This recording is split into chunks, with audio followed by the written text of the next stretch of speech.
We're going to change what's on the screen, but before you do, let me explain what that is. Scotia was a town, and I'll go into details a little later about it, but what we ended up doing is building a model, and this is a video of the model.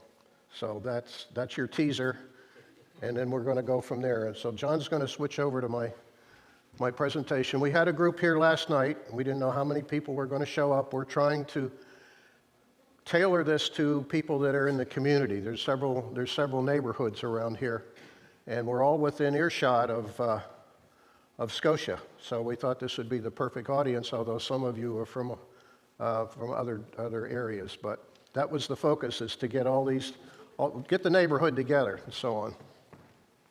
I did this presentation last night, went over pretty well.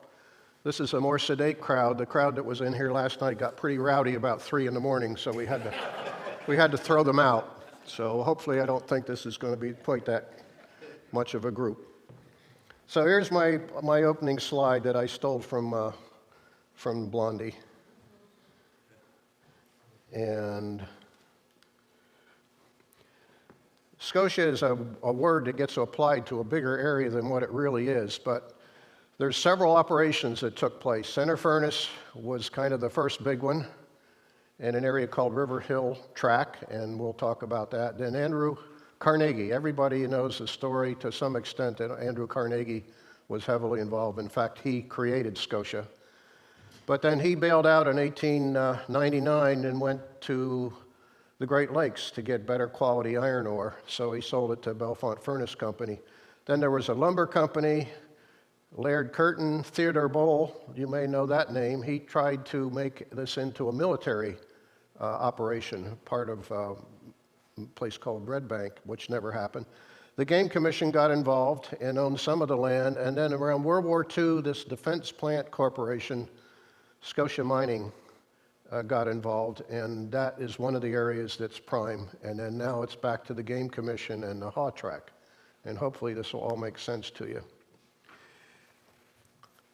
This is the Scotia from the 1880s. And all these photos are my collection that I've gotten from all sorts of angles about Scotia, and thank heavens we have a lot of historic photos. There's one photo in here, and that is a fellow by the name of Harry Williams who's dropping a 2x4 down into a well, listening for the splash, and there's very good reason to put him in this collage.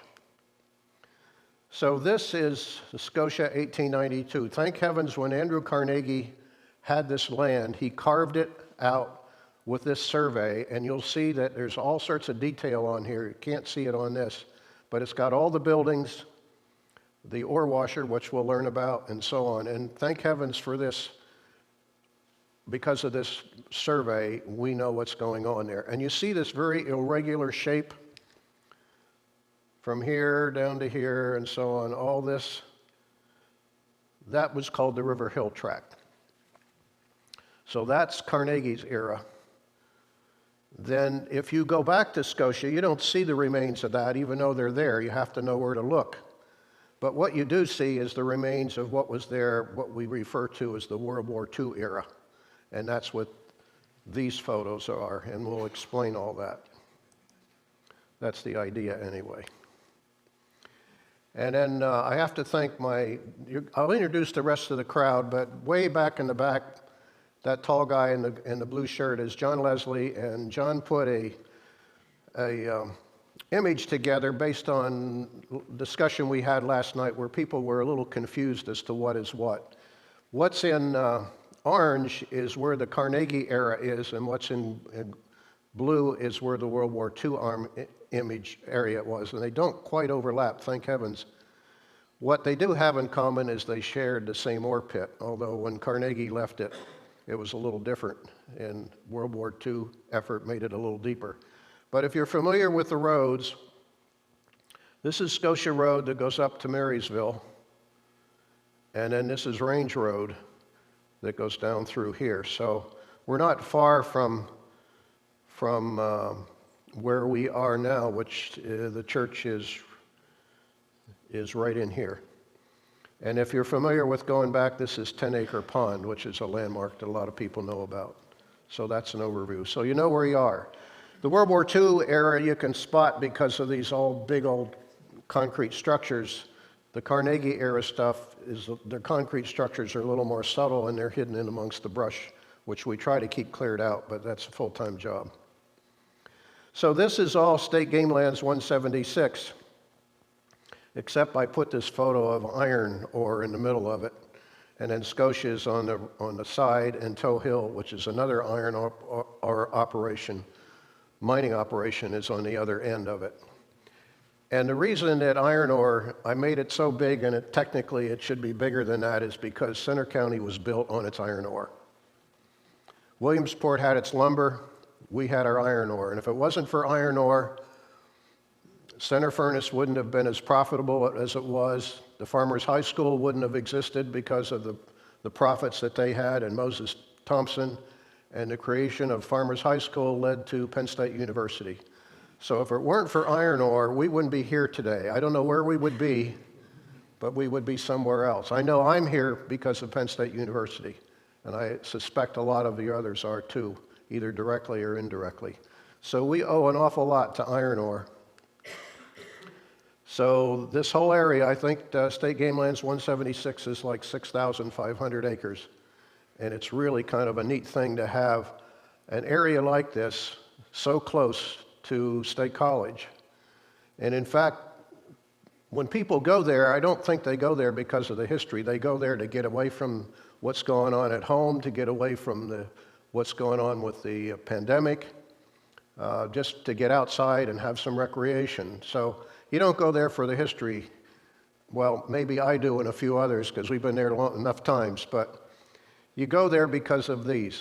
There's a certain amount of natural history there that's pretty unique, and we call it the Scotia Barrens, even though Scotia is a small part of it, but they don't say State Game Lands 176 Barrens. That's not a catchy phrase like Scotia Barrens is.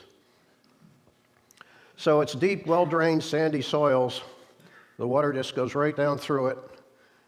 It's very acidic, and there's a lot of fires and ore mining that have disturbed the soil, and there's frost pockets. The soil just doesn't keep the heat from the daylight sun. So I think there's a time when every month of the year there's been frost out here. These photos, these notes were supplied by Clearwater Conservancy, and the woman that talked from them last night, she lives in Lewisburg, and I told her, I said, I don't want you driving back and forth a whole lot, and she was very receptive to me struggling through this, so I'm not doing a very good job of it. She's the expert, but there's a lot of declining species that are in here that require that we pay attention to what's going on. They have these various programs to monitor. And they have this unique thing called these vernal pools where the water just settles and there's unique aquatic life that forms in them, and then it can disappear during droughts.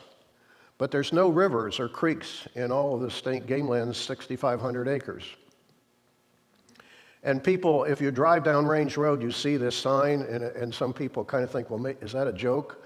But it isn't, because there's a particular evening in April when all these salamanders migrate across the road, and they don't want people driving through there, or because they cross in thousands, and if you drive through there, you would end up annihilating all of them. So it's rather bizarre.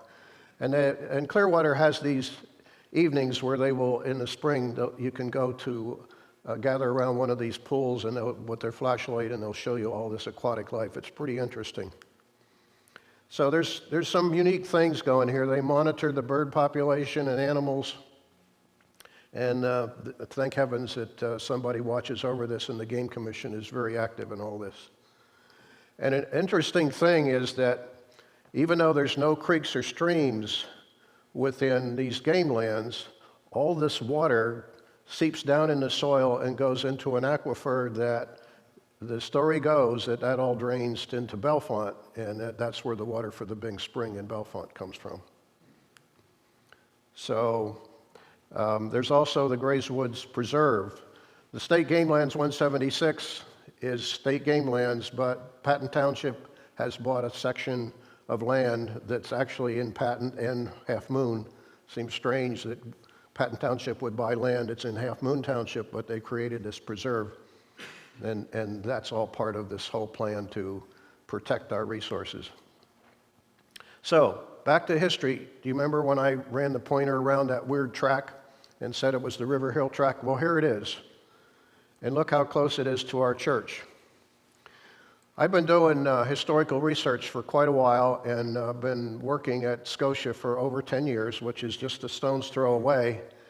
And when I had occasion to be in this church, I realized how close it is to Scotia and all these neighborhoods that are within a stone's throw of here. And so that's where the idea came from, and I approached Drew about it, and he says, sure, let's do that. So the whole idea is to get people to come to the church, see the building, which is phenomenal, and get to know the people that live in and around here, the community. So oddly enough, we could walk to the edge of the River Hill track.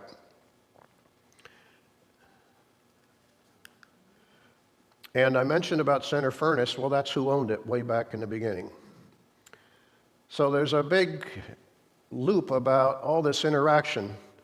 And there, if you go down to Porter Road, at the junction of Porter Road and East College, you see this sign.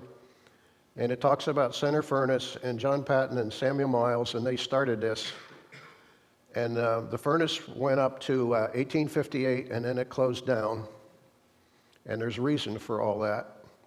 And then just before it closed down, 3 years prior to that, is when they won the award for the Farmers High School. And that was a competition. There was about 6 other counties in Pennsylvania that vied for that. And it was because of the success of Center Furnace and the funds that they were able to devote to this, that they were given the award. There was also a suggestion that Moses Thompson's wife was a very good cook, and that had an effect on the decision that was made. And that all happened in this building, Center Furnace Mansion. It's the home of Farmers High School. There's a room in there where I was told that the signature took place to create the Farmers High School. I've been involved with Center County Historical Society for quite a few years, and very proud to say that we doing our best to keep the history alive, which is one of the things we're trying to do here tonight.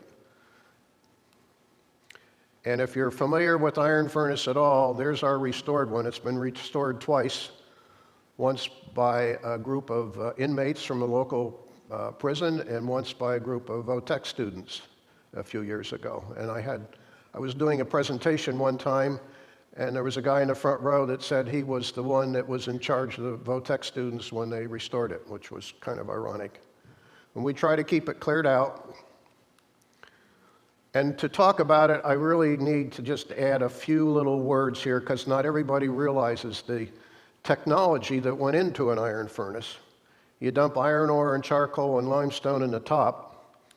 And I always thought it was marvelous that someone figured out that if you add limestone to the mix, that it binds with the impurities in the iron ore, and that flows out as slag. How someone stumbled onto that, I don't know, but that's the way it works. But you also have to have running water, because just to light the charcoal doesn't generate enough heat. You have to have a bellows or some similar scheme to blow air into it. In fact, we've all heard the phrase blast furnace. That's where the word blast enters into it, is the blowing of air in there. Now it's a much more sophisticated approach. If you go into Pittsburgh or look at any of the stuff done in the way they do iron, produce iron these days, it doesn't resemble this at all. But it's all part of our history, and we'd be very thankful for it. So Moses Thompson, who was a farmer to begin with. He worked on his father's farm. The house is still on Branch Road. And he ended up marrying the brother-in-law. He was the brother-in-law to James Irvin, who was another one that was involved with Center Furnace. And he was the one that was the worker. And he became the iron master at Center Furnace. So he's the one that's really responsible for the Farmers High School in 1855. So if you start on this creating this farmers' high school, and if you got your money, it's not surprising to know that 3 years later that you decide to get out of the iron business. And that's exactly what happened. In 1858, center furnace went out of blast. You didn't expect to see this slide in here, I don't think. Because of Farmers High School, we have this. It's unbelievable. That's Porter Road right through here. So down here, down at the end of it, is East College Avenue and the Historical Society. And then back up in here is River Hill. So they had to haul iron ore from River Hill, the River Hill tract, to center furnace by wagon, and there weren't any roads. Of course, the word asphalt wasn't in their vocabulary back then. The roads were muddy, and the story is that it took 2 days to haul a wagon load of iron ore from River Hill to center furnace. Although, given the amount of football traffic, it'd almost take that long after this game was over. So, Moses Thompson did that. So after 1858, River Hill was idle. And then this guy shows up on the scene, Andrew Carnegie. He came from Scotland of a poor family and really struggled. He ended up in Pittsburgh. He started out in the railroad as a telegraph operator, worked his way up, very clever man, and got quite high into the western section of the Pennsylvania Railroad or something like that, but did well. And he got in the iron trade, did extremely well there. And his thirst for iron ore led him to Pennsylvania Furnace. Pennsylvania Furnace was a very profitable operation, and their iron ore ended up being forged in Coleraine and then shipped to Pittsburgh, and Pittsburgh became quite the industrial area, and therefore Pennsylvania Furnace iron ore became known in Pittsburgh, and Andrew Carnegie got involved with Pennsylvania Furnace. In fact, he actually ended up leasing it for a while. Now, there's a lot on this map. Some of it is not quite right because the way the railroad is drawn in here, which has a story in itself, was an artist's conception because the tracks were never laid. They had, the path was all surveyed, blasted, everything was ready in 1873, and you'll see where they didn't put the trains through until 1880. But this is roughly what Carnegie would see if you take out these tracks. And what he would have seen, there's the iron furnace, and there's a thing called a steam ore washer. And let me zoom in a little bit. Look how big this operation was in 1874. Look at all those company houses that run through. This is Johnson Road today. And the furnace sat down here, and it was quite the mecca. A lot of people were employed. It was very profitable. Excuse me. Carnegie would have seen this building up on top of the hill. That's the ore washer. And this is the pit. In 1873, this is how big this pit was that they were digging iron ore out. Some 40, 50 to 60 feet deep. That's moving an awful lot of soil to get to the iron ore. And then right in here, you see there's a track. What they were doing is using that and using steam to haul the ore up to the ore washer. And you can see there's a stack up there. That's because the ore washer, there was a steam engine in there. Ore washer was invented about 1840, and before it existed, miners had a problem in that if their ore was in lumps, they could dig it with a pick and shovel and load it on the carts, the wagons, and haul it. But a lot of the iron ore was embedded in clay, and they didn't have an easy way to handle it, and they kind of cursed it and worked around it. And in the 1840s, this ore washer was invented. This is one of the later patents, and it was supposedly invented by a Valentine family in Bellefonte, although there's another claim to gentleman in Loganton that invented it. And what it is you take two logs about 20 feet long and you put all these paddles on them. You dump the ore that's got the mud or the dirt embedded with it down on top of all this, and water, need lots of water. And then you rotate these logs, and it works like an egg beater, so that the washed ore comes out this end and the mud comes out that end. Now the funny thing about this, I said these were like 20-foot long logs. You wouldn't have a handle on there to do that. This is for illustration purposes. That would have had to have been a steam engine, which was invented years earlier. So the only way a log washer works is because of steam. So we've got two technologies that Carnegie saw. Whether he saw them before he ever got to Pennsylvania furnace, we don't know. And then there were all sorts of embellishments. This is one by the McClanahan Corporation, which is in Hollidaysburg, which is still in operation.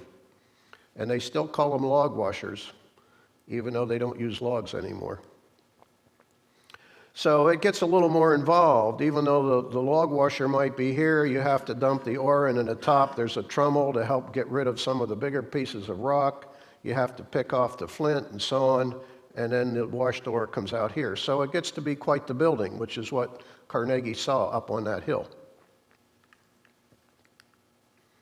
So now we have two men, Moses Thompson, who has River Hill, but he doesn't have any need for it anymore, and then Andrew Carnegie, who's down at Pennsylvania Furnace saying, I need some more ore and maybe a better quality and easier way to get to it and so on. So he acquires River Hill from Moses Thompson right over here. How close he came to setting foot on this property, we don't know. This was an interesting newspaper article, and there was confusion because it was called the Lewisburg Center and Spruce Creek Railroad, because the whole idea was it was going to go from Lewisburg to Spruce Creek. And they started at Lewisburg, got to Spring Mills, spent $2.5 million, and ran out of money, and it stopped. And then it started up again, although they didn't change the name. It started up again, and they said, hey, why go to Spruce Creek? There's not a whole lot along that path. But Tyrone is a little more of an industry-related town. Plus, between Pennsylvania Furnace and Tyrone, there's all sorts of ore deposits.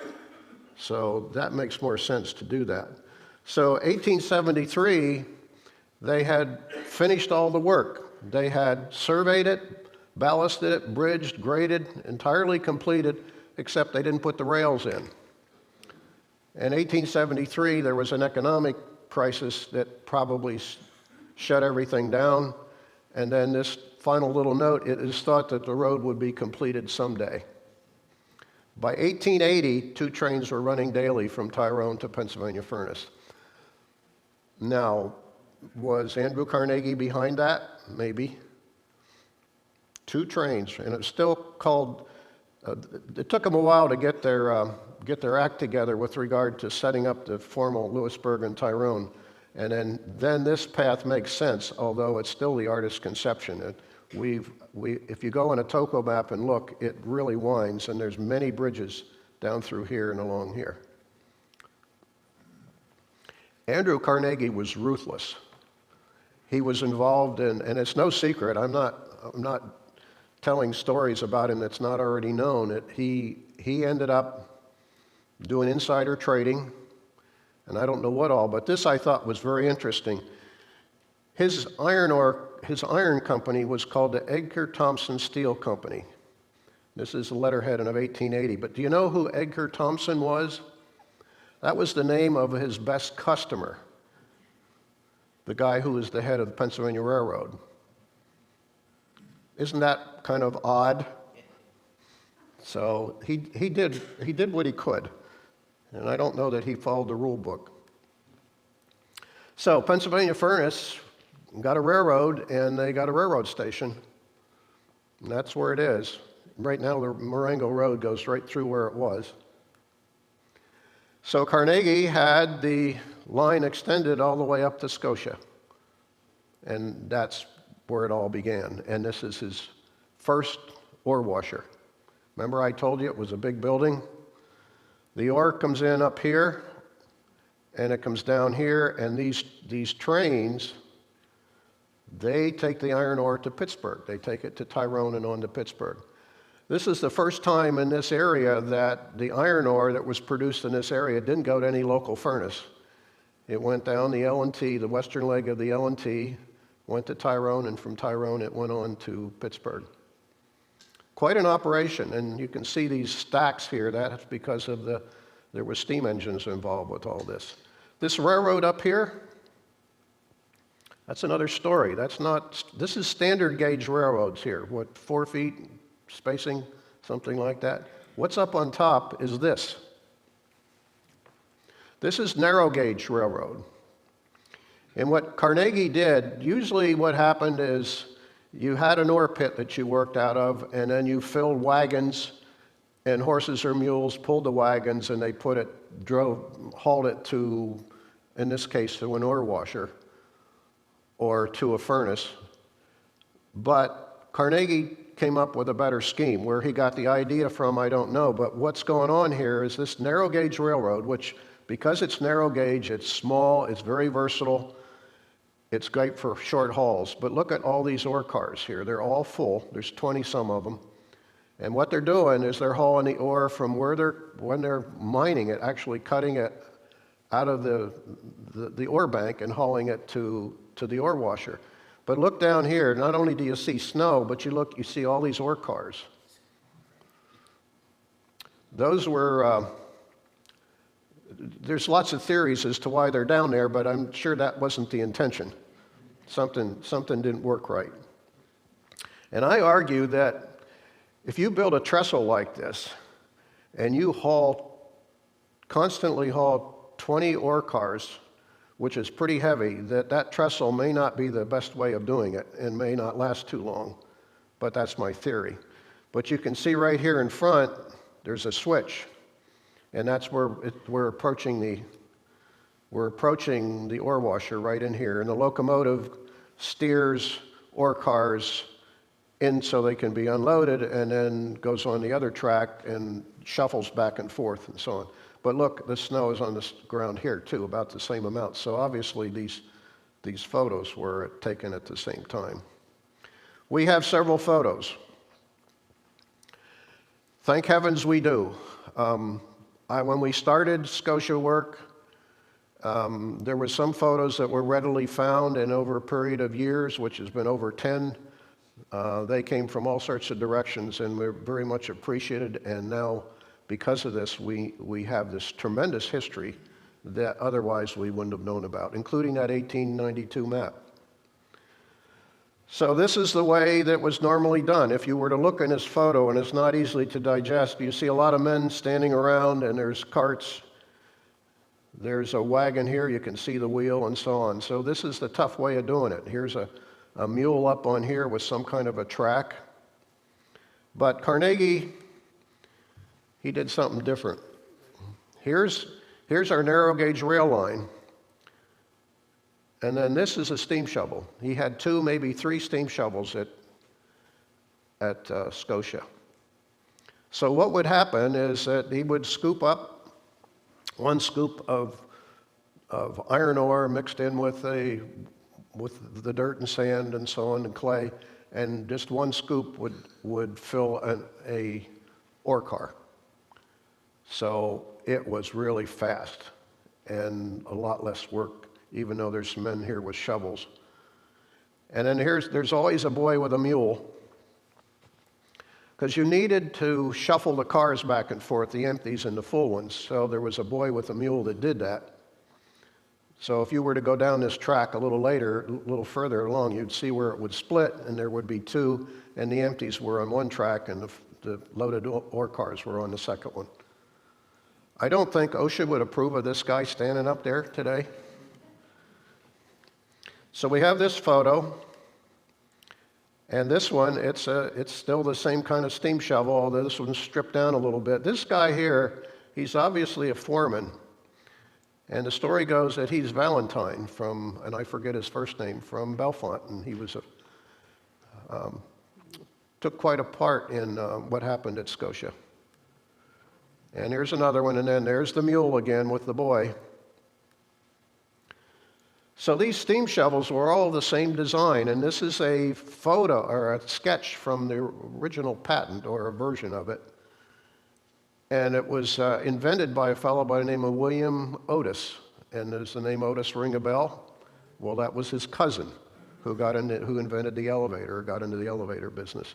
But this was pretty unique in that this part is the part that rotated and not the whole body of it, which made it a little smaller, a little more efficient, and so on. So there were quite a few of these that were sold. And unfortunately, a few years after he did this, he died, I think it was of malaria. But his invention didn't stop, and there was variations of it. And so today we have the power shovel, all based on these similar designs. And now we have this. If you saw the video in the beginning, and I'm jumping ahead a little bit, you know we have built a model of Scotia. And one of our prized possessions is, Jerry is not here, or is he? Nope. The guy behind us, Jerry, built this, and you can see how small it is and how intricate. This is, whoops. I almost had a panic there, John. There's a lot of work that goes into building something like this, and you have to actually look at the progressive shots of the photos taken of this to realize how much went into this. And he built 2 of these. There were 2, if not 3, used at Scotia.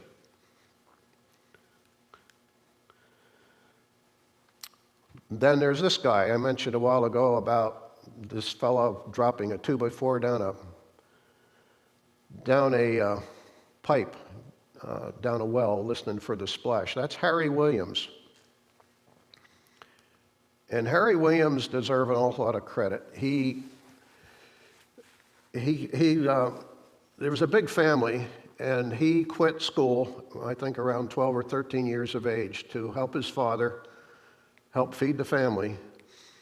And he worked at Scotia until it closed, about 1910, 1911, and then he ended up being a carpenter, fell, and while he was laid up for a bit, he decided that he was going to start writing about Scotia.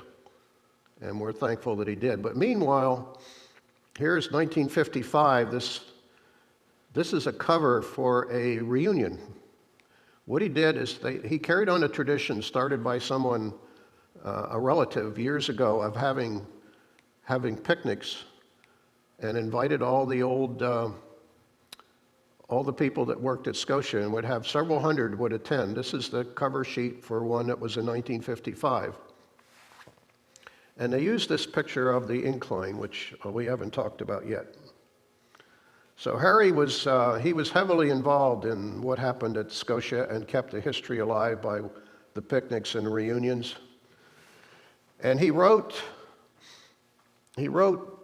several pages, a couple hundred pages, which ended up being this document. And it took him years. And what he did is he had his own thoughts. He also interviewed his dad, his father, his parents, and a lot of the people that worked there were still alive, and he interviewed those. He was very clever of getting a pretty accurate assessment and working towards saving the history of Scotia. And thank heavens he did.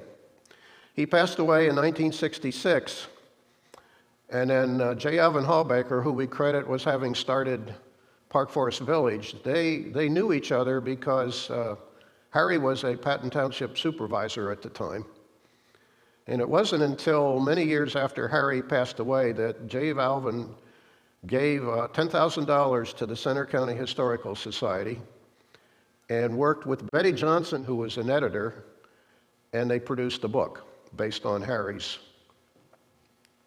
And that's the book. And some people in here may have that. Jackie Mealander tells me the story. She was one of our past presidents of the Historical Society and a real mover and shaker in getting it going. She said Betty Johnson had her work carved out for her because Harry would write about an incident. And since he wrote over several years, he would write about an incident, and then months later he would write about it again. He wouldn't keep track. So when Betty Johnson got the manuscript, she sat down with scissors and cut it up and started making piles So a particular incident was in this pile and another incident in this pile. So she had a problem in trying to put this all together. And there are some mistakes in the book, but thank heavens, what Harry did was phenomenal because he knew these people. He saw the buildings that were there. We can't do that, but then what we have today is we have the internet, we have deeds, we have Ancestry.com, census records, aerial photos, and then historical photos that he never saw. And I don't know that he ever saw that 1892 map. I don't know that for a fact. But he would go out there and he could point to all this stuff because it was still there, or the remains of it was there, and there weren't any trees in the way. Now it's different, so we have to work to uncover this stuff. But Harry built a model. I mean, he did everything he could to help save Scotia. He built a model of the buildings. And he saw them. He saw the buildings. And we know for a fact that the buildings were red. It wasn't like that was the only paint he had. And then here he is in a picnic, and it's held on the grounds out at Scotia, and he actually, you can't see it very well, but there's a couple of the water towers, and there's a church, and there's some other building, and so on. There's some of the houses. This is one of the picnics, and it said, "May be the last." And then we have his models. They were given to the Center County Historical Society, and we have those. And thank heavens we do, because even though they're not, I won't say they're not accurate, they are in some respects, but they're a piece of folk art and they're a piece of history. The ore washer didn't quite look like that, but he got it pretty close. And then there's two guys here. Bryce, who's in the back, and he can wave. That's Bryce Boyer, sitting with his wife. And then Gary Moyer, over there. I had occasion my wife took me to a sale at Moyer Jewelers a couple years ago, and ran into Gary, and somehow we talked about model railroading, and I hadn't really known him much about model railroading, and he said, "Oh yeah, I do model railroading," and I said, "Well, how about we build a model of the World War II stuff that happened at Scotia, not Carnegie era, but World War II, which is just a few buildings and some neat structures." And so then a while back, Gary gets in contact with me, and he says, "Well, let's build the Scotia town." And I said, There's 25 buildings. That'd be a big project. Well, he wanted to do it, so we did it. And then here's Gary. These are some of the houses, and then there's Bryce. Gary taught Bryce how to build them, so there are two of them, and I give them credit for phenomenal work that they both did. And Gary has Collegiate Pride, if you know where that is, out in Cato Park, and has some room, and that's where we're set up to do this. We started this during the pandemic, so there were masks early on. And we didn't really know where this was all going because nobody was displaying anything. You couldn't go to some lobby of some facility and see any models because everybody was staying at home. But this is where we started. This is 8 feet by 12 feet. And this is a building that Gary, the first building he did, which was the most challenging, was with the ore washer. And that's it. And he has it back there. That's Carnegie's ore washer. Now, you've seen this before, but here, if we look at the 1892 map, it doesn't have a curved trestle that comes in like this. It's got this incline, which is here and here. And I think what happened, in my theory a while ago, was that you've built a trestle like that and you haul a lot of heavy ore cars over after a while, and you're going to think, well, maybe that's not the best way of doing it. And maybe they had a lot of fires. You know, OSHA wasn't around, and things weren't the safest in the world, so they came up with this incline scheme. Instead of that, we have this incline, and it looks like that, with this little house near the top. And I think what happens is we've got 2 tracks on the outside and a cable. So that's where the worker down at the bottom would fasten a loaded ore car to that cable, and the cable would pull that loaded car up to the top and into the washer. And I think what happened is there was a guy that was up in that little shed at the top who was using flags or something so that they knew how to communicate. And then this set of tracks down the middle is where the empties came down. But you see there's 2 tracks here, 2 sets of tracks. Well, the inner tracks go to what was called a monkey car, which is a very narrow car, and it was on a cable, and what it did is let the empties come down, and then towards the bottom, the tracks on the monkey car would drop way down below the empty car, and then the empty car would coast on down. And that's how they would get the empties down to the bottom. Very clever. And of course, we talked about an ore washer needing water. So we've got these towers here that were used to drill and pump. And the story goes that Carnegie got the technology from what they were doing drilling for oil up in the northwestern part of our state. So there's our ore washer. And that's not really smoke. We don't have really much of a steam engine in there, although knowing Gary, he's probably working on some scheme like that, making this thing so it'll actually work, but that's cotton. I thought that was clever. These model railroaders have all sorts of clever ideas, and the mere fact that he could build this and make it look so realistic is just phenomenal. So if you go back to Scotia and you're looking for remains of Carnegie's ore washer, you have to know where to look. And you spy things and you don't know what they are. Well, the incline has all these timbers. You can't set the timbers down on the ground. They need a firm foundation. So you set them on top of concrete blocks like this. And if you go back there, they're all over. And then we have special permission from the Game Commission to dig, to cut brush. They're phenomenal to work with. A fellow by the name of Eric Erdman, who's the land manager for several counties and has visited us at the site. So we've dug down. We've got this pit here and then another pit over here that's deeper, and they line up such that this was a drum for a cable that was used to haul the loaded ore cars up the incline, and there's another one over here, and they line up perfectly.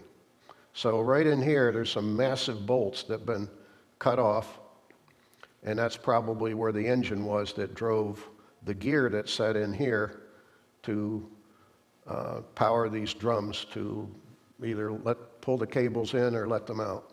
That's a little bit of a theory, and maybe someday we'll be able to verify that a little bit more, but we still have some digging to do. And this is all part of a building. I don't have the photo for it, but there's walls around this, so this was a pretty beefy building. And during the course of excavating one of these, Bryce found this gadget.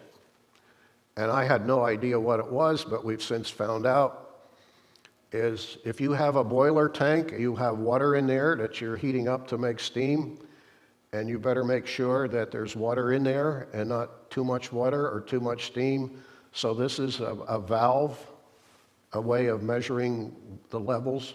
They use glass. There's a glass port, but my understanding is the glass port sometime would get dirty and you couldn't really tell.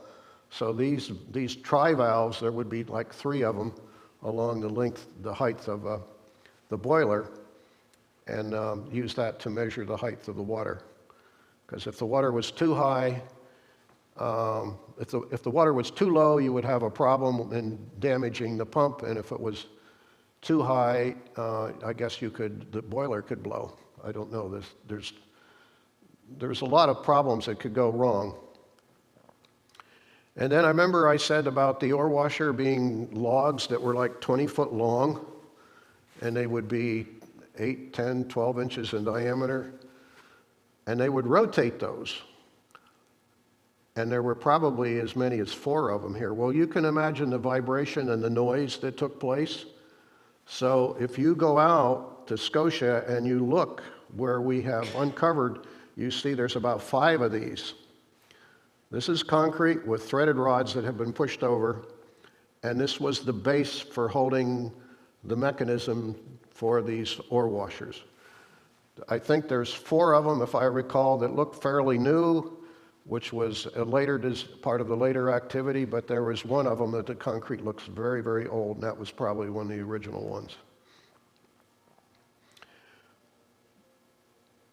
Bryce and I started working about 10 years ago. When I first started going out there, I would see these ribbons tied to tree branches, and they were all next to little spots that were concrete foundations or concrete something or other, all something to do with the history, and I couldn't figure out, somebody's doing the same thing I'm interested in.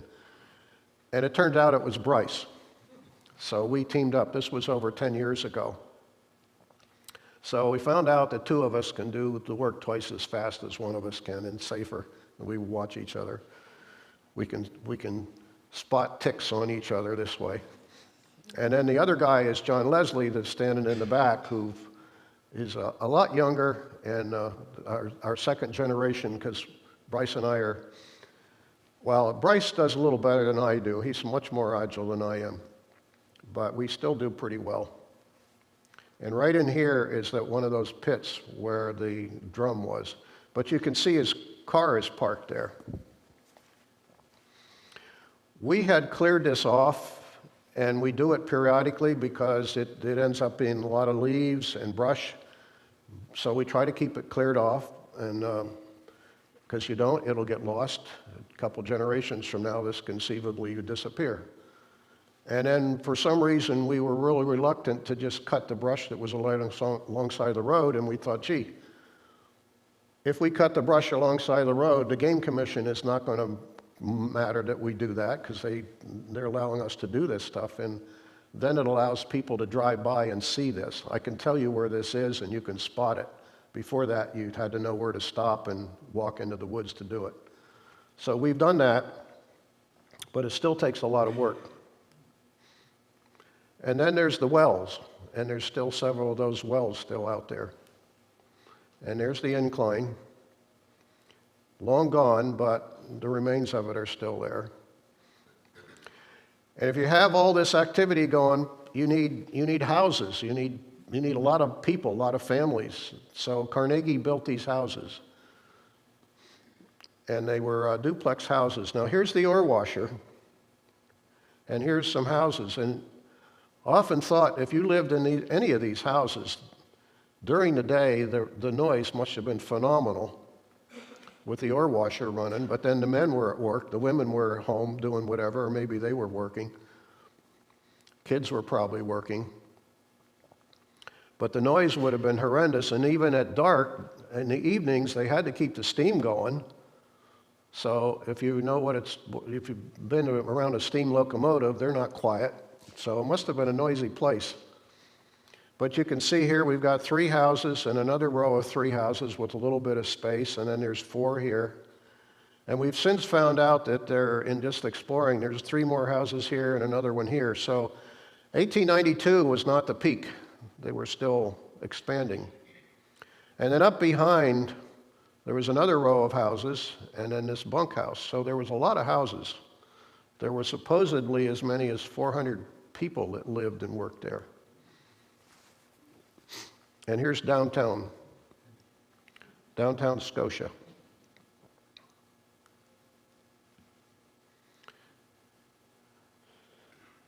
The photo on the upper left kind of gives you a hint as to what happened. In around 1910, 1911,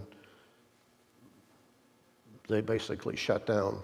Bellefonte Furnace Company was the last to own it after Carnegie was done. And with the ore washer and the mining all done, there was no reason for the people to be there, and they left.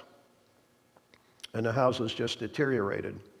So it went from this to this, and it looks like this, the porch is gone here, and these kids went back to visit, maybe to check out their old homestead. Yes? So you're saying that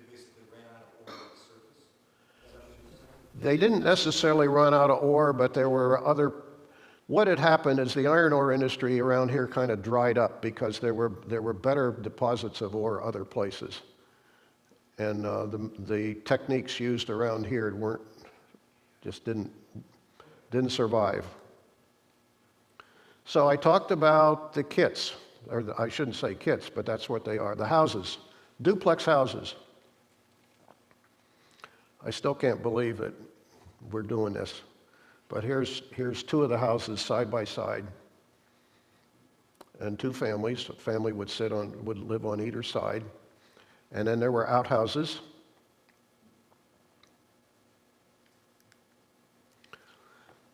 And then, thank heavens, they were double houses or duplexes today, because if you go back to Scotia, you will find holes in the earth, and you say, oh, that's a test hole. And they would dig these test holes down many feet, as much as 80 feet. There's a story in Harry Williams' book where a guy was out walking in dark, and he fell into one of these test holes, and he quick grabbed onto some roots. And he knew that if he let go, he's liable to fall down 80 feet because they would be that deep. And he couldn't hang on any longer, and he just finally let go, and he dropped about a foot, and he was okay. But can you imagine digging down 80 feet? They would have to use a windlass and all that, and someone had to go down.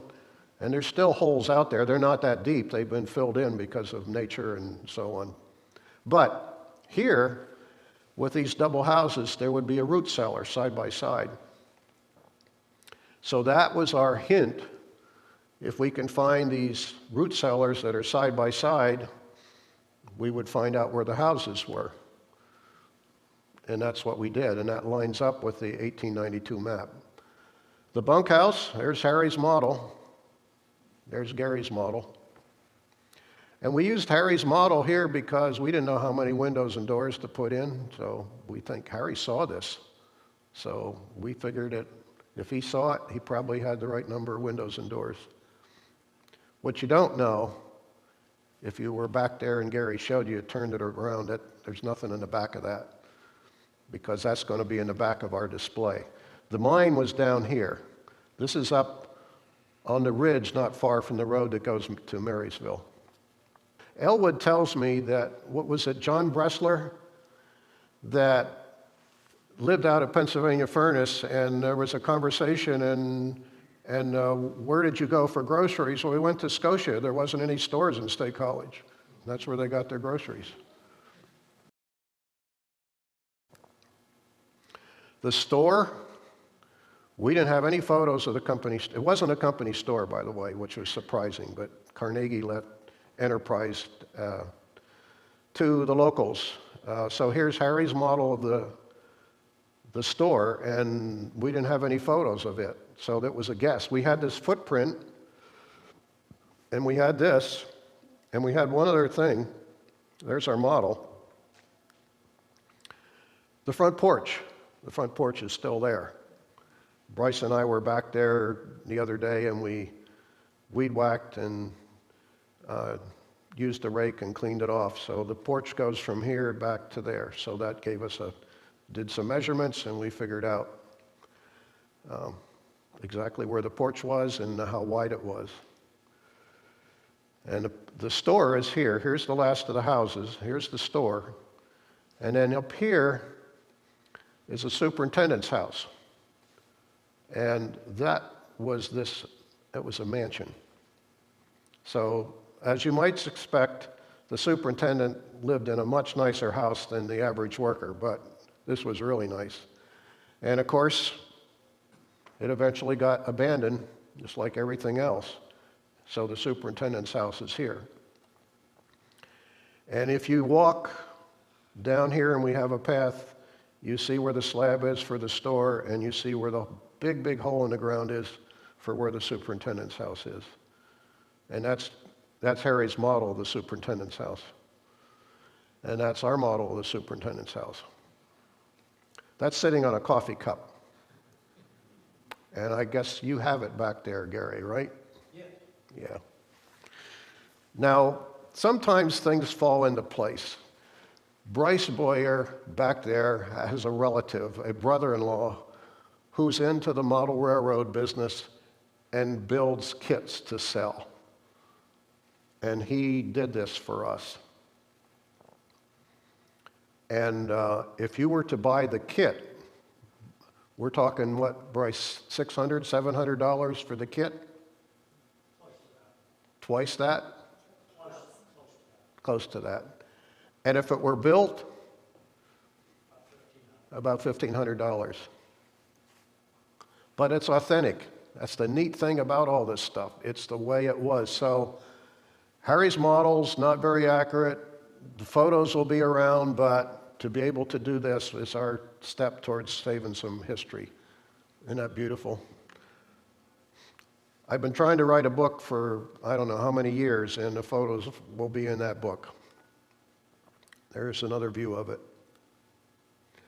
So if you go back to there, you go down Range Road, you pass 10 Acre Pond back in here, and the Eiffel Range is way down here, like another mile or so. This is only like a half a mile from Scotia Road that goes up to Marysville. But right along here, on the left-hand side of the road, there's 2 holes for this double house in the root cellars, 2 holes for this one, and I think this one got obliterated. There's 2 for this, 2 for this, 2 for this, then the slab for the store, and then the superintendent's house. And then right in here is all those pieces of concrete. So if you're driving down Range Road and you know where 10 Acre Pond is, the first thing that's on the left-hand side where there is an iron gate, just past that iron gate, you will see a little bit of a clearing, and that's where we've done this work. That iron gate goes to some fields back in here that the Game Commission does their experiments on. But we found all these, and we tried to keep a path cleared. There is a parking lot in here, and there's a telephone pole and power pole, and if you go across the go across the road, you can follow the path that we try to keep cleared to see all that. So that's our attempt to keep things from disappearing. Plus, there's some things about the wells that I could share with you at some point. Pretty impressive, but that's above and beyond what we're going to talk about tonight. And then the railroad's still there. You can see where it is. I have a photo, which I don't have in here. You know, you walk in the woods and you see a path and you say, well, a bulldozer went through there 20, 30 years ago and they were timbering or did something. But the neat thing about this path is I happened to be out there one time when there was a little bit of snow on the ground, and what happens is the snow lays here and here and here in the depression where the railroad ties were. Proof positive. So this went on to Tyrone, and then this is a Y, and you need a Y to turn the train around, and the train station's set right here. And there's a concrete slab where that happened. And there's a photo of the train station. And that's set right here. And there's Bryce's train station. Technically accurate. And there's a model. That's Scotia.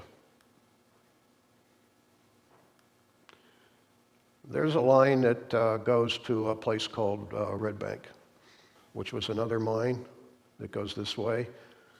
This trestle would have been almost a half a mile long, and we don't have enough cardboard or enough plywood to do that on here, so we scrunch it down. This whole layout, we would have liked to have several acres to put this together, but we scrunched it down as best we could. It's kind of neat how all this has gone together. And that's all the 1892 map. All that was right in here, and we're sitting right up in there. People, we haven't talked about people, we just talked about buildings. Well, this looks like Probably they rebuilt the ore washer at one time. It's a pretty big building. You know, it burned down several times. You have these boilers and these fires to keep the boilers going, and there's always been accidents, particularly back then. This looks like the foreman. Whether that's Valentine or not, I don't remember. But in the upper right-hand corner, there's this guy by the name of John Bottis.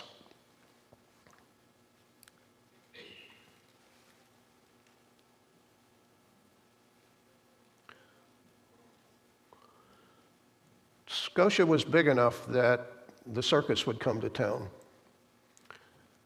And I can't help but wonder if some smooth talker from the circus talked John Bottis into buying this merry-go-round and going on the circuit. And John Bottis had a farm. We know where the farm is. If you go out in the haw track, Bryce found, we know on the 1892 map where it was, and Bryce found the foundation of the house and the barn. And Patton Township assures me that they're not going to bulldoze it, even though they could make it into a bigger field. So John Bottis gets on the road, he goes up to Williamsport, and he realizes that he made the worst decision that he could.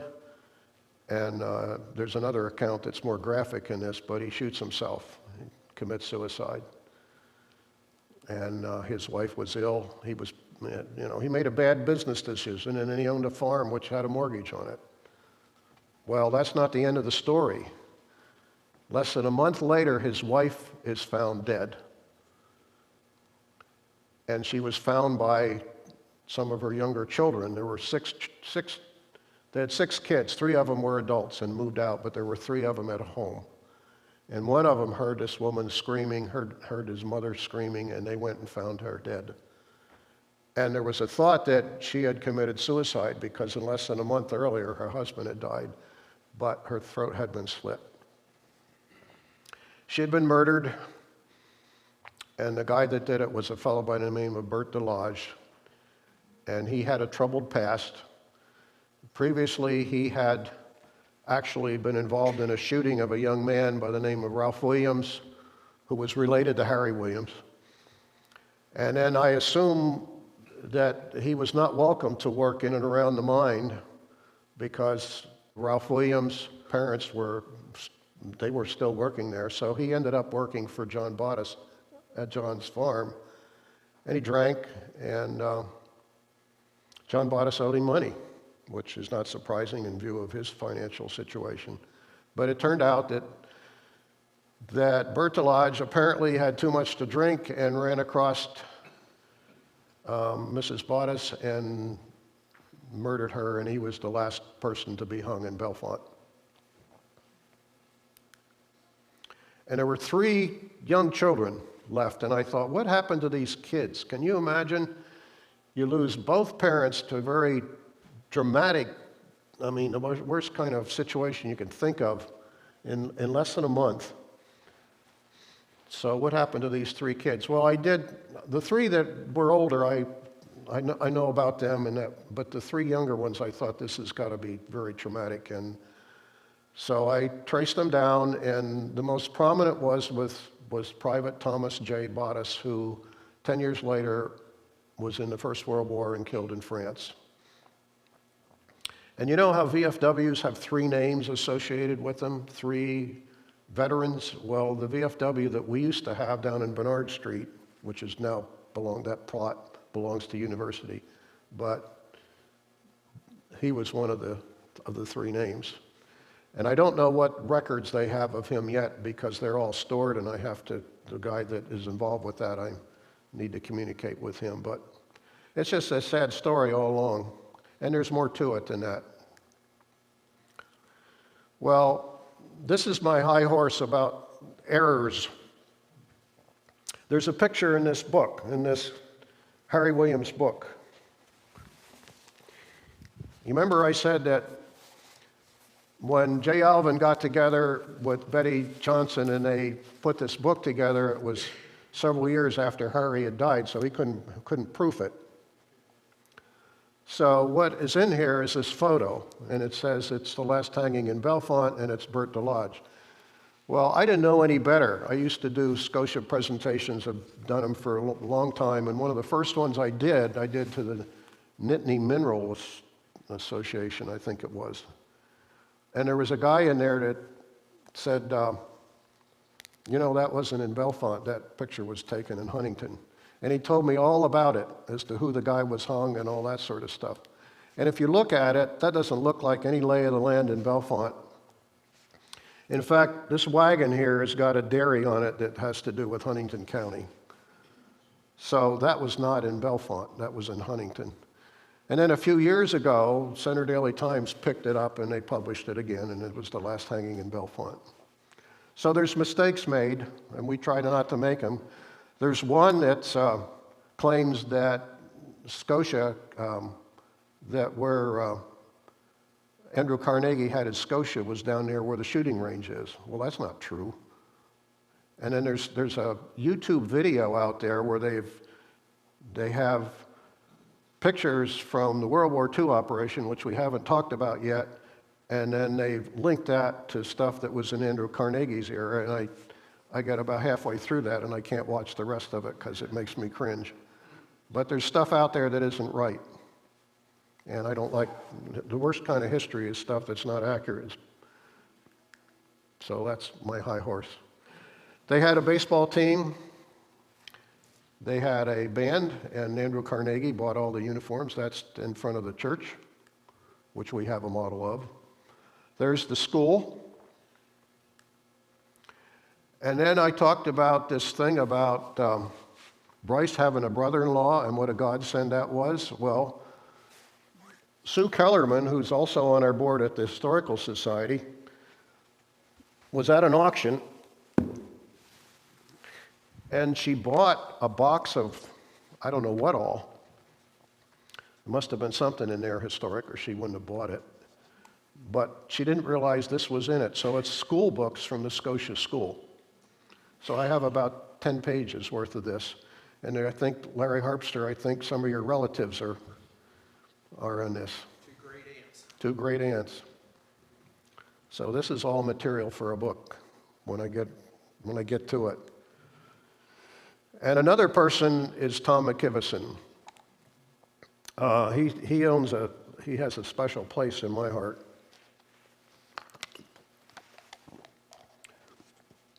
I met him several years ago, and he provided all sorts of historical stuff. Old newspaper clippings. Back then, I didn't know anything about that. And I hadn't talked to him for years, and I thought, I have to call Tom. And then last year, I don't remember what day it was, I could look it up, but I called him on the phone, and we chatted. And I said, Tom, we're in this pandemic, but maybe this spring, meaning last spring, you could join me and I'd take you out to Scotia and you could point out some of the places. I think he knew exactly where the school was and a few other things like that. I just wanted to see Scotia through his eyes. You're not going to believe this, but he passed away the next day. And that's one of those things that with these older people, you just never know. And if you're going to ask questions, you got to do it now. But Tom did help a great deal. And he was special because his family was at Scotia. He was at Scotia before Scotia was Scotia. And we have all these photos from his family. But if you look on this map, this is going to be tough to see. But if you're familiar with the path around here, this is like Meeks. Things have changed a lot, but if you're familiar with Meeks Lane and you drive down Meeks Lane, before you get to Wilderness, there's a dog leg in it that comes out to the church on 550. And right in here is S.T. Graves, Samuel, I don't remember the middle name, but Samuel Graves, Gray. And that's where Gray, this whole area, there's Graysdale, everything's gray around here because of him. Well, that house right there, if you go down Meeks Lane, there's only one house on the left-hand side down at the bottom of the hill. That's the house. It's still there. And someone told me that there's it's owned by Glance. I'm looking at Bryce. Yeah. I don't know who owns it, but I need to talk to them because not only is the house historic, I don't know how much has been remodeled inside, but this side of it, if you've ever noticed, there is a stone structure that's the blacksmith shop that's left over. I'd really like to take photos of that. And if you were to look, there's two dots on here. One's the house and one's the blacksmith shop. But right up in here is McKivison. And that would be just down Meeks, just a little bit on the left-hand side. I mean, we're right next to where all this took place. It's hard to tell, but we're someplace up in here because things have changed quite a bit. This is 1861. 1874, they decided to go straight through wilderness, and the old jog that went back and went to the church has been kind of dotted lined here. So it's kind of funny how it started out one way, went back to another, and now it's back. But then again, here we go. John McKivison is right in there, and then here's S.T. Gray, and the blacksmith shop is right there. And then this is probably Scotia Road that goes up to Marysville, and Grayswoods Boulevard was probably somewhere in there. Not far from here. And I don't know what's going to happen because there's a story that they're going to redo our sewage system down through here, and it's going to drastically affect what's going on at the lower end of Meeks. And if you drive down Meeks, you have to go do it as a passenger. Going down on the right-hand side, you see there's an opening up about 15 feet. That's where a railroad came through. And if you go a little further, you can't see it, but there's another line of the railroad that went in behind Pantops. And I'll talk about that in a minute. So McKivison played a big part. DeHaas played a big part too. Did you know Hubie or Helen Haw? A lot of people did. Both have passed away. They were great contributors to the history, and they tried to keep history alive. I know that when the Haw Family Preserve was, they had a dedication, and Hubie's second wife, Marilyn, was there, who incidentally is still around. She lives over off of the Westerly Parkway. I was there, and I didn't expect it, but she had me speak, and I vowed in that speech to help save the history of Scotia, which she wanted to hear and I wanted to do. I haven't talked to her lately. But that was Hubie's second wife, and then there's Hubie and Helen.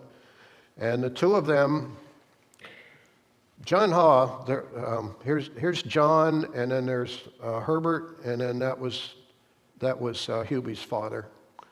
John Haw came over from Scotland.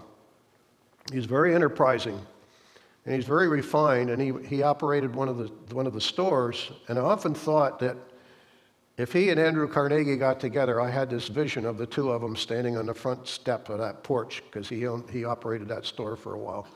And I thought, John Haw is probably one of the more refined people that worked at Scotia, and I just imagine he and Andrew Carnegie would strike up a conversation, but it's only in my mind.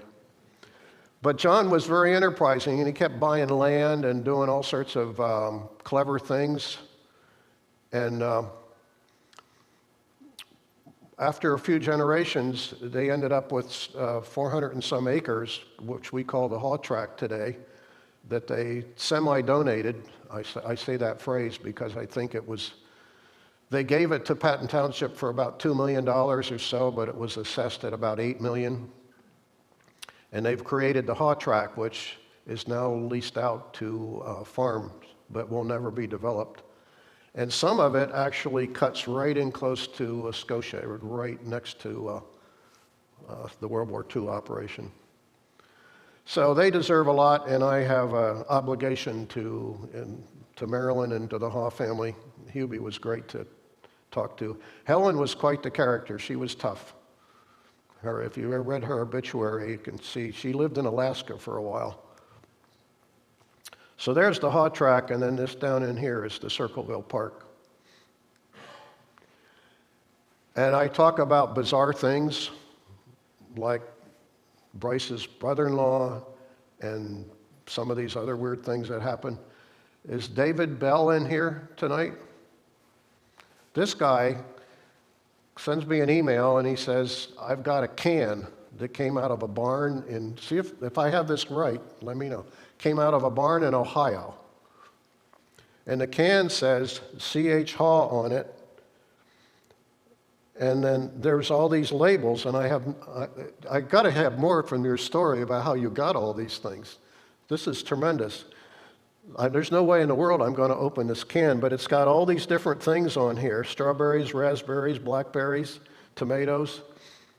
So John Haw's son, Charles, who's Hubie's father, and on this can it said C.H. Haw, and so on, and it's Ben Orr, which was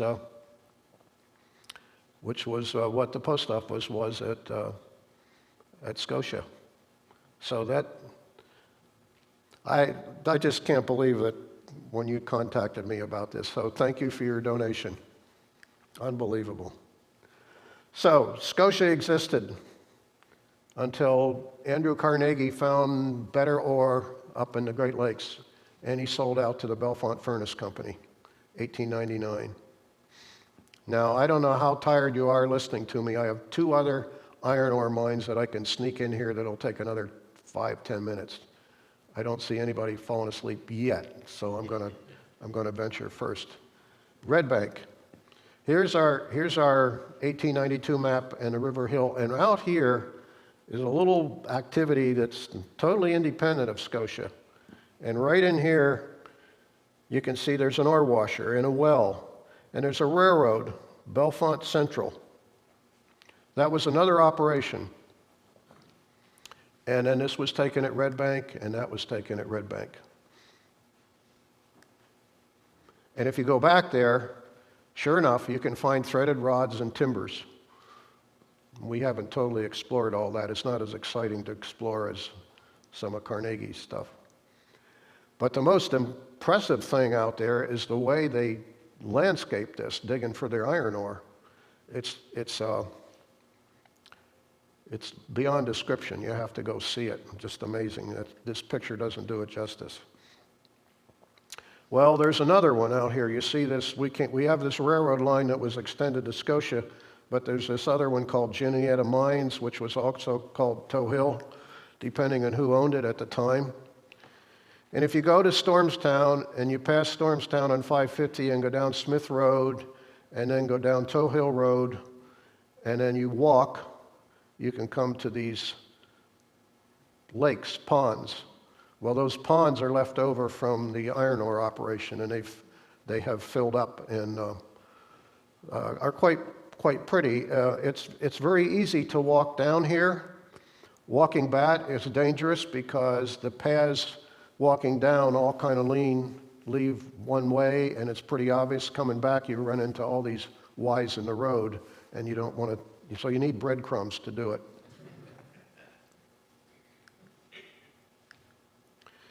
Ernie Harpster has been the man that knows Toe Hill, and he provides this photo of the bunkhouse that was at Toe Hill, the only photo that we have.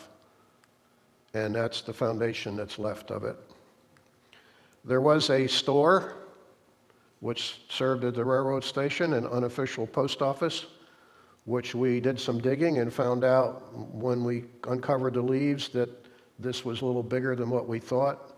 But we did that years ago and haven't been back. That's the problem with these sites, is you have to keep working at them or they'll get lost. So what we need is an effort where we get this stuff cleaned up better than what we have now, and then photograph it, and then if somebody wants to maintain it, great, which we love. But this is part of the ore washer mechanics. And you remember when we were at Scotia, we had these concrete pillars, well, I won't say pillars, but concrete slabs to help because the ore washer was so big and massive and vibrated. Well, this is what we have at Toe Hill, the same concept. So this is where the ore washer was. It's got a kink in it, so I think there were two sets of washers here. And there's the railroad bed. And the ore pits out there filled up with water and created this really neat ponds, which is the opposite of what happened at the ore pit at Scotia. This beautiful spot. I think in all of State Game Lands 176, it's the prettiest place. And these were photos taken by Diane, who, whether she's still doing this or not, but she gave me permission to use them. And then this is Steve Walton, who is up at Michigan these days. It's too bad the department he worked with at the university got disbanded, so he went to Michigan, but he helped out a lot. And at Toe Hill, we were finding these timbers. And the neat thing about this is that there was only one era of operation at Toe Hill, and yet you could find these timbers that were hand-hewed and are still in good shape. Whether they impregnated them with oil or something, but it's amazing how well preserved they were. We found similar timbers at Scotia, and we thought, well, maybe they're part of World War II operation, but because of this, it gave her confidence that what we found was actually from Carnegie's era. And Elwood donated this, came from Toe Hill. What had happened is they stopped working at Toe Hill and removed all the machinery, but there was a fellow by the name of Dutch Herman, I think, who stuck around and lumbered.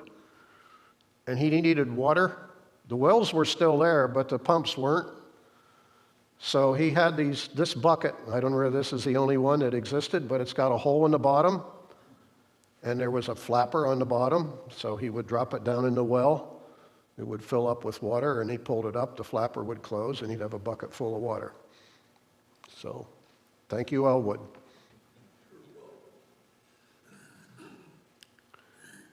Okay, Bellefonte Furnace Company. This will move along a little faster.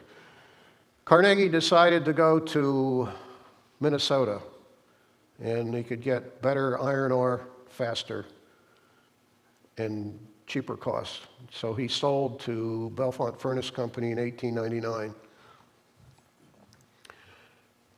Bellefonte Furnace Company is located in Bellefonte. Carnegie's rail path went down to Tyrone and on to Pittsburgh. That's not the way to Bellefonte. That's going west. Bellefonte's going northeast. So Bellefonte Furnace Company could go all the way down to Tyrone and then turn around and go on Pennsylvania Railroad tracks all the way up to Bellefonte, which would have been a long haul going in the wrong direction. And they probably would have had to pay Pennsylvania Railroad to do that. So they decided to come in off of railroad down here that went to, that was the road that went to Red Bank, that was on the other side of the Pantops operation. And they came up through Meeks, and it's off the map here, but remember a while ago I said that there was, if you go down to Meeks, there's the house on the left, and on the right-hand side there's this clearing up about 15 feet. There was a trestle that came off of that clearing and came up Meeks, and probably eventually the trestle disappeared because they got enough elevation, and then they come up along Meeks and got over in here. And if you drive down Grayswoods Boulevard about 100 feet down, you look to the right and you see a deep cut, a real deep long cut, and that was cut by hand, and that's where, just a stone's throw from here, that's where Bellefonte Furnace Company came up through here. And you know there's a new house over here at the corner of Grayswoods Boulevard and Meeks. Well, I drove by there one day, and their access to that house was off of Grayswoods Boulevard. And I'm looking at that, and I say, they're right on the railroad bed. And I thought, well, what are you going to do? They didn't use that as the permanent, they just used that as a construction path. But if you go across, it crosses Meeks and curves around, goes through the Graysdale Park, and goes on around and crosses the road to Scotia Road that goes up to Marysville, if you look back through there, the Game Commission is cutting their own new road back through there, but they haven't finished it yet. And I think what it amounts to is that they're a little bit tired of Patton Township not maintaining that first few hundred feet of road, and they're going to put in their own road. I don't know that for a fact, but that's my guess. And just to the right of where they have that, you can see the cut. And the story goes that, and I can't remember the day, that they were working one day, and it was the day that Samuel T. Gray had passed away, and they stopped working in observance of that, because this was all his land. And there's more to it than all that.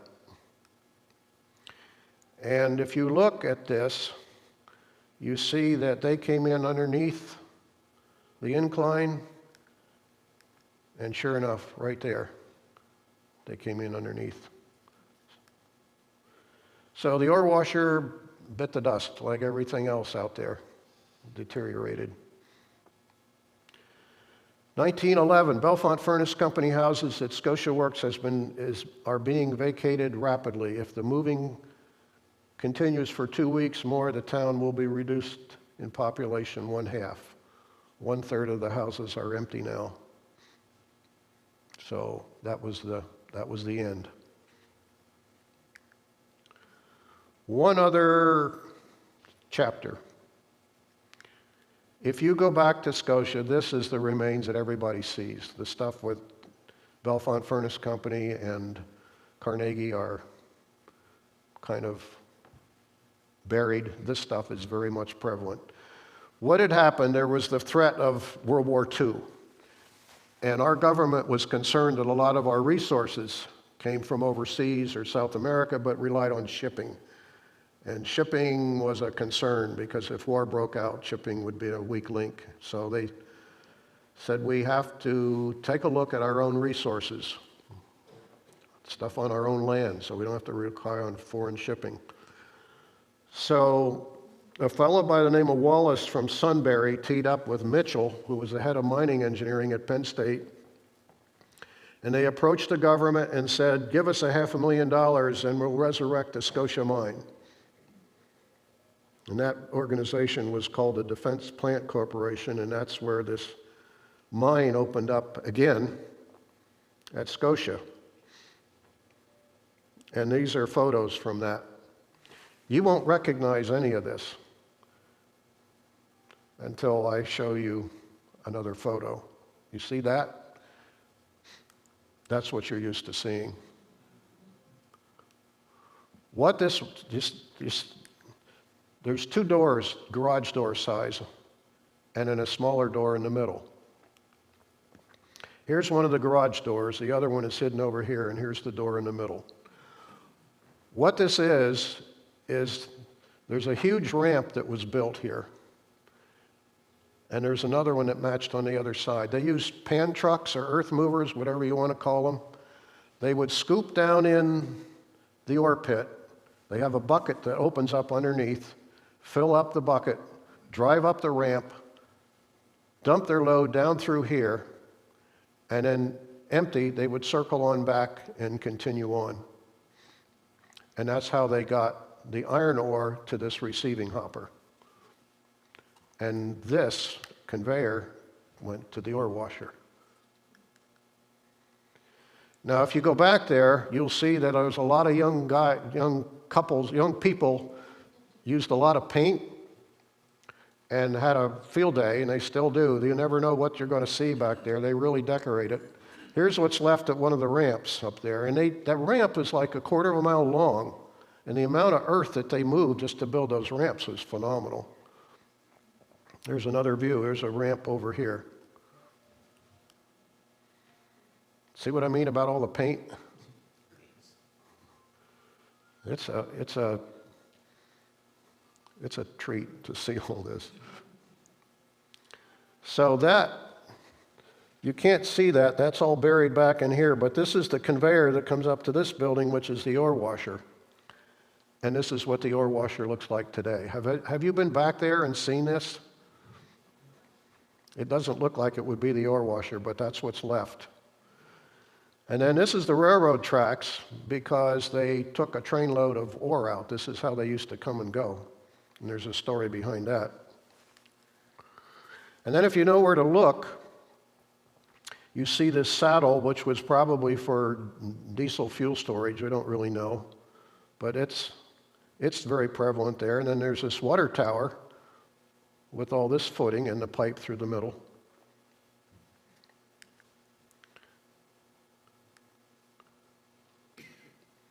And that, you know what that is? There's a close-up with the bullet holes in it. It's the flagpole. The office building sits just beyond this. In fact, I think that Dave Brown and Bryce are standing maybe at the edge of the office. I can't find anything in the local newspapers about any ceremonies, but I can imagine that it was a big deal, but maybe they kept it out of the papers because they didn't want foreign governments to know what they were doing. I don't know. So that's the flagpole with the bullet holes. Bullet holes is a problem out there. And then this is the base of one of the buildings. There's 3 buildings. There was a garage, a warehouse, and an office. Anyway, the Second World War operation, which is sort of true. If you go to Orange Road,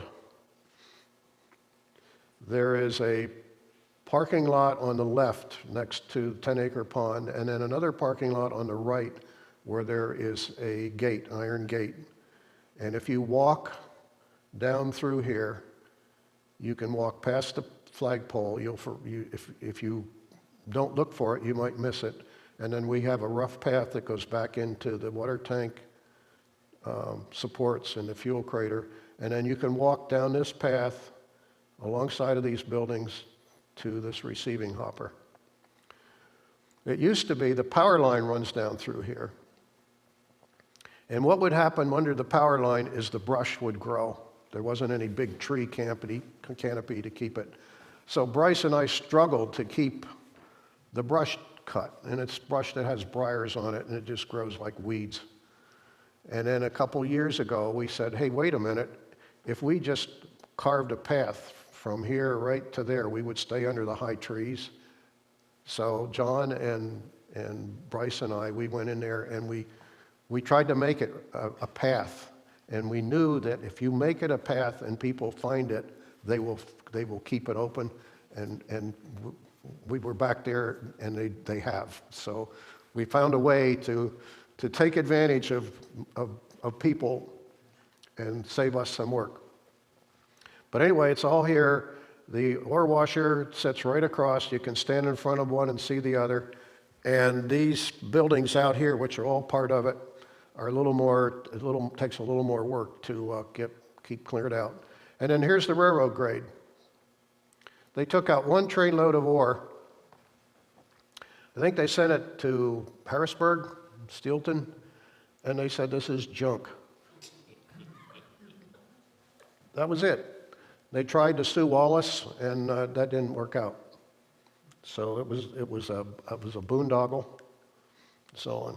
Can I ask you a question? Yeah. Sorry to interrupt. No. Do you know where the first entrance to back was in Hallway Avenue? I don't know if it's still there. It's not. I'll tell you the story behind that. There was a fellow by the name of Milton Osborne who did all sorts of paintings around town on walls. He did one in a office in Bellefonte that was a skyline of Bellefonte. Phenomenal. So I got together with Sue Kellerman, who works up at Digitization and Restoration at Petit, and she got a photographer that went around and photographed all of Milton Osborne's paintings. And it turned out that BRGR is now in that bank building. And ironically, my wife used to work for Veronese. She's retired, semi-retired from them. And Veronese is the one that was sent into that building and ended up destroying those things. But they were photographed before. Yeah, I know exactly. When you said, I thought, wait a minute, I know about this story. Anyway, we talk about railroads. This place was covered with railroads. It's hard to believe. Here's the rail line that eventually went to Red Bank.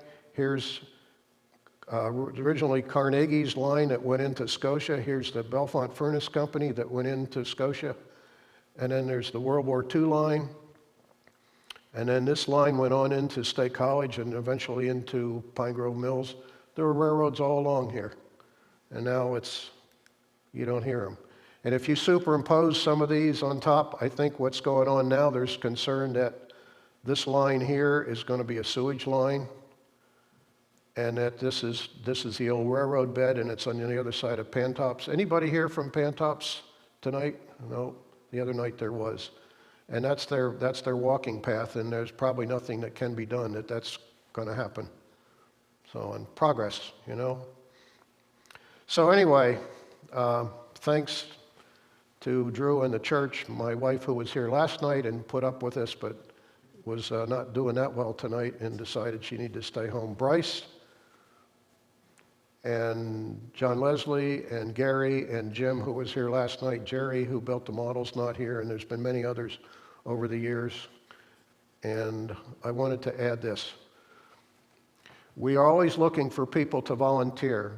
Bryce and I are getting into our late 20s, maybe 30, so we can't do this stuff forever. We really need one good effort to do a lot of clearing, and hopefully it'll be long-term, that we can find people that will just constantly take it upon themselves and do it. Best thing we can do is have a good clearing session where we can take a lot of photos. And there's still exploring to do. There's some things that I didn't mention today that anybody that wants to go back there and work, I'll share with you. And mapping. I don't know whether I mentioned, but the 1892 map shows all those houses, but we found 4 others. We don't have those mapped, so we need also the photography. Gary needs help in, he wants to build trees on our layout. The layout is tremendous. If you saw the video at the beginning, you got a taste of it. But he says, we need a lot of trees. We need 100 trees, which would really spruce it up, play on words. But the trees take what, 15, 20 minutes each to build? At least. So we need a tree building party. And there's still construction to be done. And then if we display this someplace, which we don't really have a spot, there are a lot of places in town, bank lobbies or whatever, maybe a lobby at Geisinger Building down here, which would be appropriate because it's right at the beginning of Scotia. But you can't just have somebody stand there and police it all the time. There's kids walking by and who knows. So we need to build plexiglass box around it. And we need the places to exhibit, so we need to display construction and transporting it and setting up. So there's all sorts of aspects of this whole project, whether it's site work or model work or whatever. And who knows, if somebody wants, I suppose it would be really neat to have a model of the World War II stuff too. But it all depends on how the wind blows as to what we do. And we do have on our sign-up sheet for anybody that wants to go on a tour, and we're still trying to orchestrate that. We'll send out emails. But ticks are a concern, so long pants, long shirt, sleeve shirt, tick repellent, hiking shoes, check for ticks often. We were back there the other day, and I got one on me, but brushed it off, and I got home, put the clothes in the washing machine, and that's all right. By the way, I read that ticks, you can't drown ticks. Everybody wants to flush them down the toilet, but that's a good way to get rid of them, but they don't drown. But the weirdest thing I heard is if you have a tick and you want to get rid of it, put it on a piece of tape. Like if it's crawling on your pant leg, you put the tape on your pant leg, the tick sticks to the tape, you take the tape and fold it like that and trap the tick in there and it will suffocate given enough time, which I thought was bizarre. And if you go back, take water. So there's a sign-up sheet, but if you've already been on the website and put that you're interested in a tour of the site, then that's fine. And if anybody wants to talk in any detail about all this stuff, particularly some couple people in here, we'd be glad to do that. So it's not quite 3 in the morning, but I think we can wrap it up if there's any global questions here. Oh, we got. How much coal did they use, and where did the coal come from? I think they used coke, and I assume that got trucked in by the railroad from the west. There wasn't too much coal or coke around here. Even at Pennsylvania Furnace, pardon me? Yes, yeah. They used charcoal, of course, in the early furnaces, Pennsylvania Furnace, Center Furnace, and by the time Center Furnace shut down, they were still using charcoal, but Pennsylvania Furnace kept on going and they converted to coke. And that was probably brought in by railroad from the west. So it's kind of funny, you take wood and you burn it to make charcoal. And that increases, you get more BTUs per ton or whatever. And you do the same thing with coal, which is coke. It seems strange to burn something and yet you can increase its BTU value. Of course, coke was a big help. Great. Any more questions?